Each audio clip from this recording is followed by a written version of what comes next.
Assalamualaikum warahmatullahi wabarakatuh. Perkenalkan, saya dan rekan-rekan dari kelompok 3 akan mempresentasikan analisis kecacatan kerajinan bambu.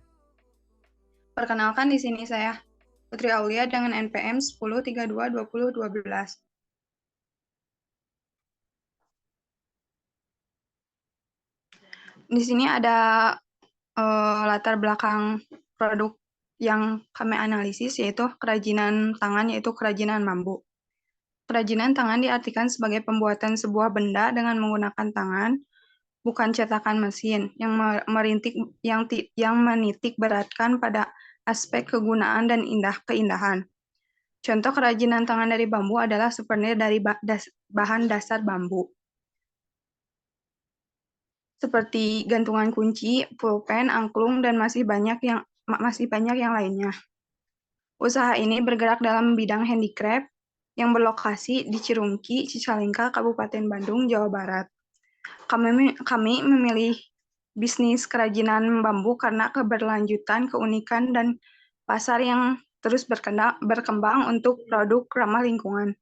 Bambu juga mudah didaur ulang dan memiliki kekuatan yang baik, membuatnya menjadi bahan yang ideal untuk produk kerajinan.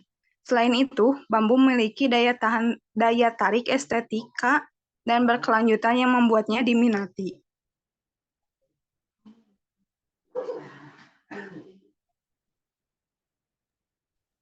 Oke, Di sini saya akan melanjutkan dari pengumpulan data dari kerajinan tangan bambu ini. Yang pertama ada spesifikasi. Sebelumnya, perkenalkan nama saya Salman Novianata Nagara dengan NPM 101221110.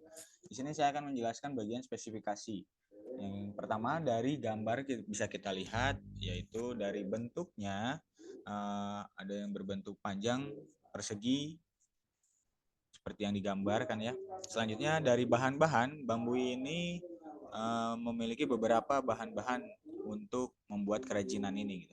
Yang pertama ada bambu, mute, benang, lem, rumbai, dan juga di sini ada tersedia warna hitam dan juga putih dengan memiliki corak. Coraknya itu seperti corak batik. Nah, selanjutnya fungsinya tersendiri yaitu sebagai aksesoris ataupun souvenir.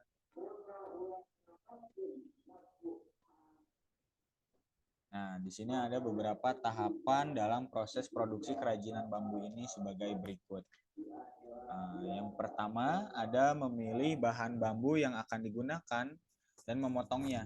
Selanjutnya memproses bahan-bahan baku yang sudah dipersiapkan sebelumnya menggunakan H2O untuk memutihkan bambu. Selanjutnya bambu ini direndam sekitar 2-3 hari. Selanjutnya menjemur sekitar 4 hari dan mengolah bahan baku dan memprosesnya hingga menjadi gantungan kunci melalui lewat finishing. Nah, selanjutnya dari pengolahan data ini akan dibantu dan dijelaskan oleh rekan saya yaitu Rizal. Rizal dipersilahkan. Baik, terima kasih Salman. Sebelumnya, perkenalkan nama saya Muhammad Rizal Septiadi dengan NPM 10122146. Di sini saya akan membacakan data kecacatan dalam produk kerajinan bambu ini. Nah, kita mengetahui bahwa kerajinan itu pasti memiliki kecacatan karena kesalahan produksi gitu, atau bisa dibilang human error. Nah, yang pertama yaitu contoh produk yang cacat, retak, bentuk tidak sesuai, kemudian ada goresan, warna tidak merata juga. Kemudian yang kedua yaitu jumlah produksi dalam satu hari berkisar 4.000 sampai 5.500 pieces per hari. Kemudian ada yang ketiga yaitu produk kerajinan bambu yang cacat ada di kisaran 10 sampai 15 pieces per hari. Kemudian yang keempat, penyebab terjadinya kecacatan produk dalam kerajinan bambu ini yaitu dikarenakan perubahan cuaca. Hal ini sangat berpengaruh sekali mengingat bahwa kerajinan bambu ini harus melalui proses pengeringan dan juga adanya human error ketika dalam proses produksi itu sendiri.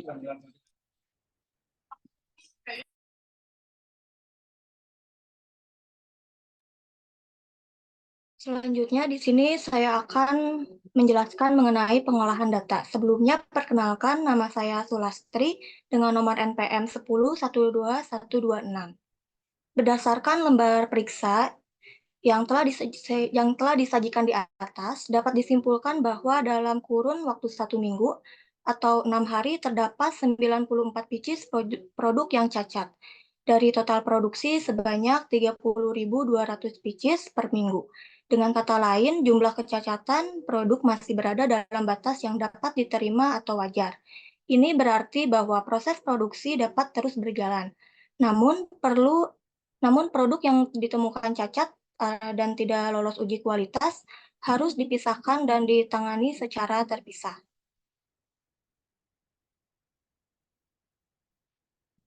Next.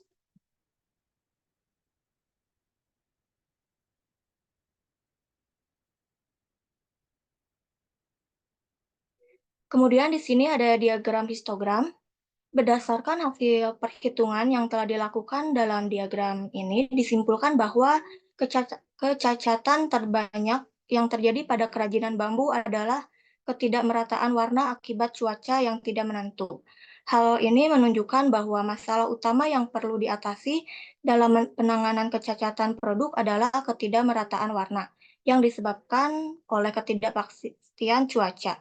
Oleh karena itu, perlu diberikan prioritas dalam upaya penyelesaian masalah ini, agar dapat meningkatkan kualitas produk secara keseluruhan. Selanjutnya akan dibacakan oleh Ananda.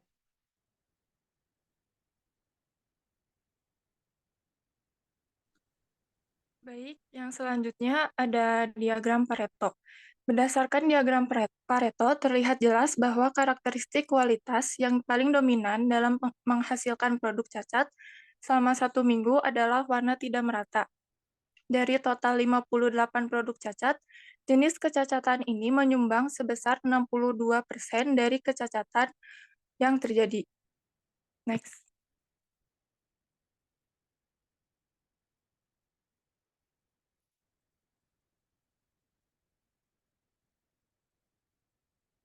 Adapun jenis kecacatan yang sering terjadi adalah kecacatan berupa warna yang tidak merata.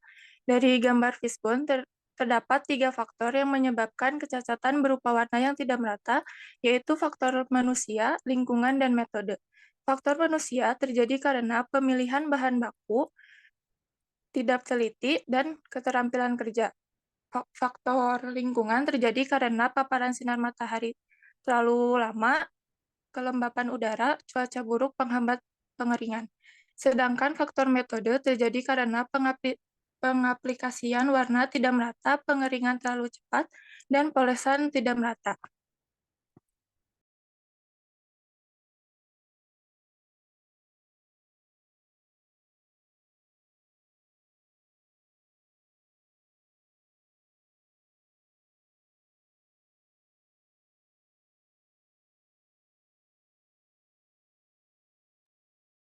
Oke, sebelum melanjutkan penjelasan selanjutnya, izin memperkenalkan diri, nama saya Dewi Komala dengan NPM 103222011. Di sini ada beberapa analisis hasil pengolahan data. Yang pertama ada pengumpulan data. Data dikumpulkan menggunakan lembaran periksa atau cek set. Data ini mencakup jumlah produksi harian, jenis kerusakan, dan total kerusakan. Yang kedua ada penyajian data. Data yang telah dikumpulkan kemudian disajikan dalam bentuk tabel untuk memudahkan analisis. Tabel ini mencakup rincian tentang jumlah produksi, jenis kerusakan, dan total kerusakan. Yang ketiga, menentukan prioritas masalah. Dari histogram, kita dapat menentukan jenis kerusakan yang paling sering terjadi dan yang perlu diutamakan penyelesaiannya. Dan yang terakhir ada mencari penyebab masalah dengan menggunakan diagram fishbone. Kita dapat mengidentifikasi faktor-faktor yang menyebabkan kerusakan. Dalam hal ini, diketahui bahwa ketidakmerataan warna adalah hasil dari 3 faktor utama. Ada manusia, lingkungan, dan metode.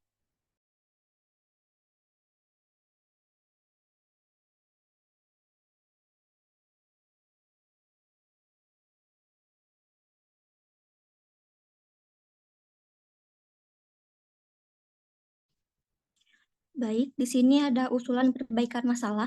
Sebelumnya izin memperkenalkan diri, nama saya Alsa Pramestita dengan NPM 10122140. Yang pertama di sini ada pengendalian kualitas, melakukan pemeriksaan kualitas bahan baku bambu sebelum proses produksi dimulai.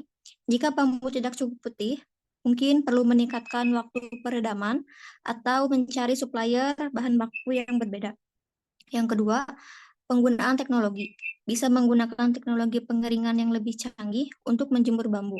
Misalnya, penggunaan alat pengering atau oven industri dapat membantu mengurangi waktu pengeringan dan membuat proses ini kurang bergantung pada cuaca.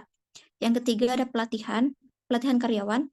Pastikan semua karyawan terlatih dengan baik dalam proses produksi dan memahami pentingnya menjaga kualitas produk.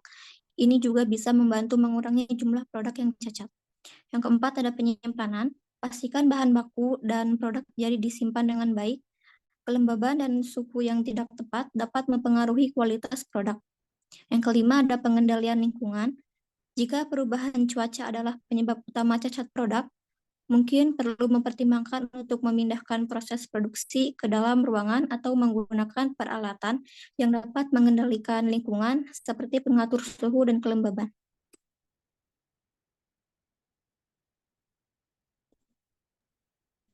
Baik, selanjutnya saya akan memberikan kesimpulan dari apa yang telah teman-teman saya sampaikan. Sebelumnya, izin memperkenalkan diri. Nama saya Muhammad Iksan dengan NPM 10122240. Jadi, dapat disimpulkan dari hasil penyajian data, dapat ditemukan frekuensi cacat produk.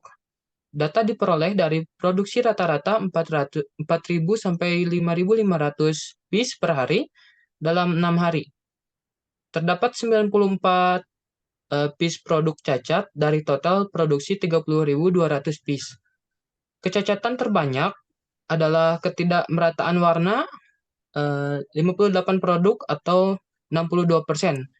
Cuaca yang tidak menentu menyebabkan ketidakmerataan warna. Solusi yang dapat kami berikan untuk sebuah kendala ini, yang pertama ada mengatur teknik pewarnaan yang tepat. Yang kedua ada pilihan bahan pewarna yang berkualitas. Yang ketiga ada mengatur proses pewarnaan. Dan yang terakhir ada mengontrol kualitas. Mungkin sekian yang dapat kelompok kami sampaikan. Saya kembalikan lagi kepada Putri.